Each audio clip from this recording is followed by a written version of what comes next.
Hi everybody, welcome to another video. This one's on the Mirka 350CV. Now this is a little 77mm random orbital DA dual action sander. Now when I was looking at this, I couldn't really see much online. There's a few promotional videos from Mirka and you know, a few promotional stuff, and there's a couple of ones in a language other than English. So I thought I'd just do something so that something's up there really. I've had this about 4 months, so I've got a little bit of knowledge about using it. As far as reliability goes, obviously you can't tell at the moment with 4 months, and it doesn't get loads and loads of use compared to the other ones. But we'll run through what you get with it in the box, which is basically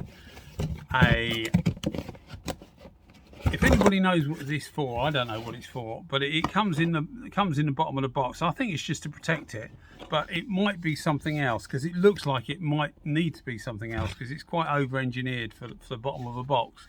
But anyway, you get one of those, whatever that is. You get the normal instructions and warranty, and of course in the UK and in Europe it's a 2+1, so 1 year as standard, another 2 years if you register it, so it's worth registering it. You get a selection of Pronet discs. For those that don't know, these are the discs that effectively have got loads of little holes in them. They're like a mesh, like a nylon mesh. So when you're using it with dust extraction, it sucks up completely the whole way around it. So they're quite good really. As far as longevity goes, I actually use a different make called Pronet. Yeah, Pronet, which are about half the price. I think they're made in China, but the company's based over in the UK. So I'll put a link so that you can find them, but I find them as good as these anyway. But you get a selection of those in about 4 or 5 different grits. You also get this, which I suppose you could maybe call an interface pad. I don't think it is, because it's probably not thick enough. But bearing in mind we're talking about 77mm, maybe it is thick enough. It's probably about 4mm, so it may well be an interface pad. If not, it's a pad saver, but that's what it is anyway. And you also get a spanner for removing the pad.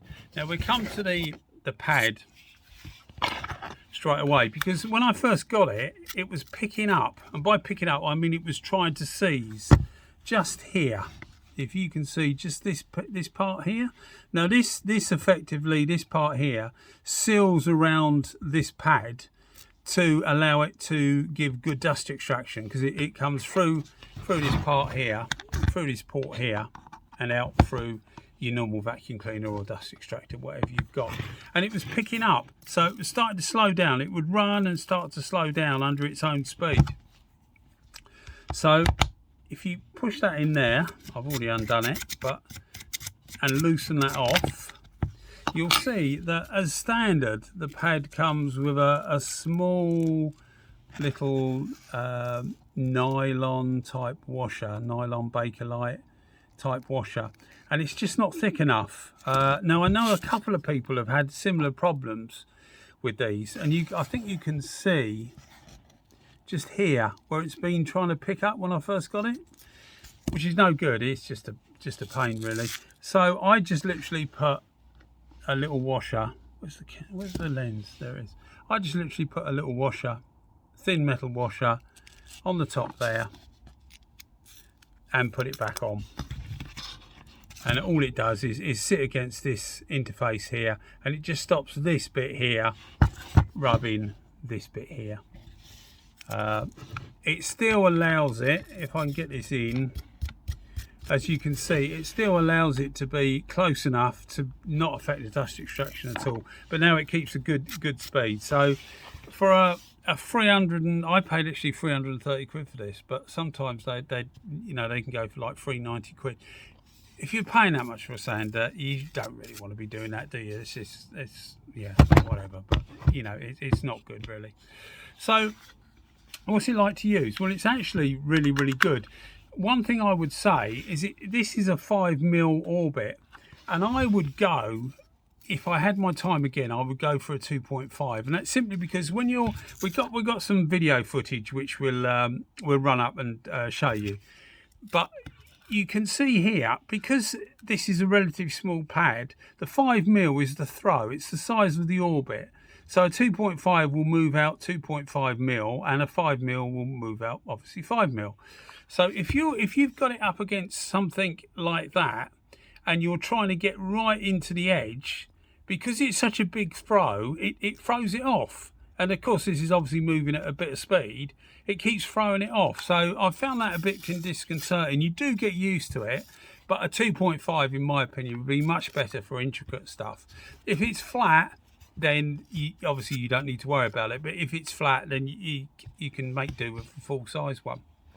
So that's the other thing that I've found. You get good variable speed with it, as you do with all the Deros stuff. Let me just plug it in for you. Sorry, I'm not that well prepared, but plug it in for you. And you can see you get the normal green light. And she runs like that. She's got a bit of variable speed there, although I find that quite hard to use, that variable speed, because you're holding it. You can get a little bit, but it doesn't really work as far as like a variable speed goes, because you're just concentrating on sanding. So you need to use these, really, the plus and the minus. So obviously you plus it up, you get a red flash there, and you get the extra speeds. And of course that still works as a variable speed unit, but as I say, I don't find it works that well. I always use this. And on the bigger models, this electronic unit can crack across here, not the outer casing that you see here, the actual electronic unit. So what I try and do with mine now, and I do it with a bigger one as well, is I try and change the pad like that. So hold it on its side, because one of the things with these is when you turn it sideways, it hits the switch. So you can't turn it upside down unless you turn it off. Either turn it off at the mains or turn it off on there. So I tend to hold it at its side, hold the pad so that you don't rip the pad, and then pull your sanding sheet off and put your new one on, and leaving it on, because I think all this constant pushing on and off, on and off, on and off, is part of the reason why this cracks. I don't think it's just vibration. I think it's the constant pushing of this button, where people are changing pads all the time. So, you know, a little theory of mine might be stupid, but I think it maybe it's not. So yeah, that's a good point of it, the fact that it's got hardly any vibration at all, which is the same as the big one. Now this is a Metabo version. I've done videos on the Metabo one before. It's exactly the same as the Mirka, just a different colour. They've actually gone up in price, so there's actually not much difference, if any, between the Metabo and the Mirka now, as far as the full size price, the 6-inch or 150mm price. These Metabo ones are virtually the same, but it is the same machine. And all I wanted to show you is, if you look at the size of the head, this has got a smaller head. So when you put your palm around it, it's actually smaller. So it's not just a smaller pad on the same size machine, it is actually smaller. So we'll have a look now at some work I've done with it. Only just a little bit of footage, just so that you can see it in action, and we'll carry on there. All right guys, thanks a lot. A little bit of footage using the little 77mm Deros.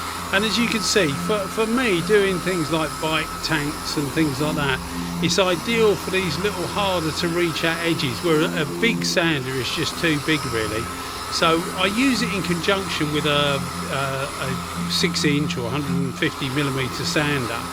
So I don't use the whole, I don't use a 77mm for the whole thing.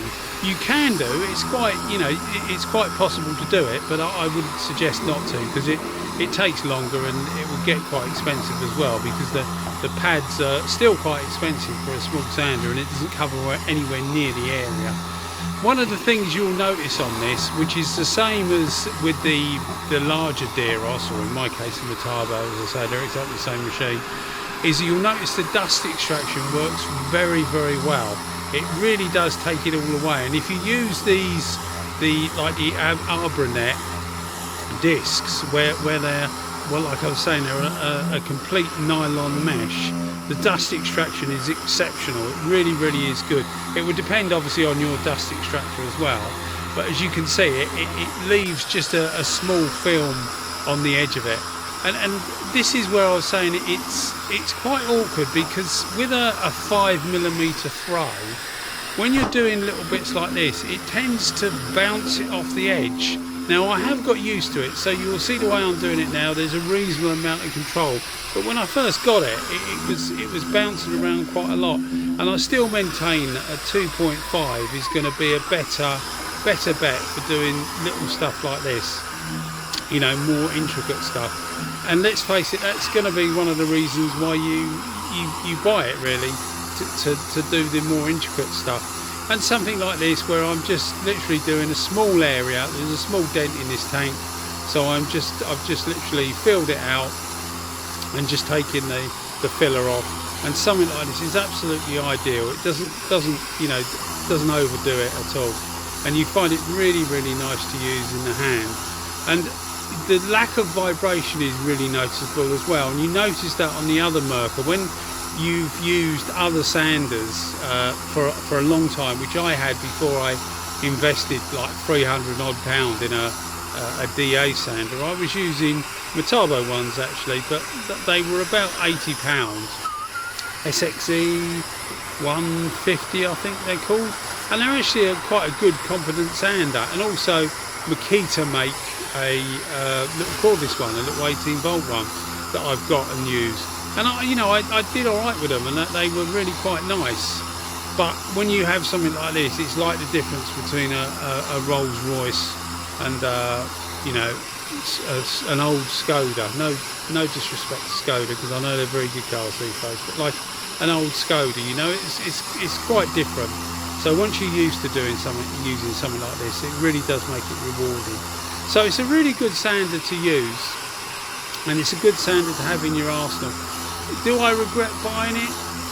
Not really. I mean, I use it enough to probably warrant it. If I used it any less, I would definitely think I'd made a mistake, really, because they are a lot of money, and most of what you can do with a 6-inch sander or 150mm one, you can do with one of these. This just makes life a little bit more easier and a little bit nicer to do things. You can see, like on edges like this, once you get used to conquering the fact that it tries to dance all over the place because of the 5mm orbit, it actually works very, very well, and it's ideal. Whether it's worth that sort of money to just make little things like this a bit nicer is up to you, really. You know how you set your shop up and how you use stuff. But anyway, guys, I hope you enjoyed the video. I thought I'd put something up because I haven't seen anything about these things, so it's handy to get something up that is in English, really. Thanks for watching, guys. Thanks for the subscriptions. Bye bye.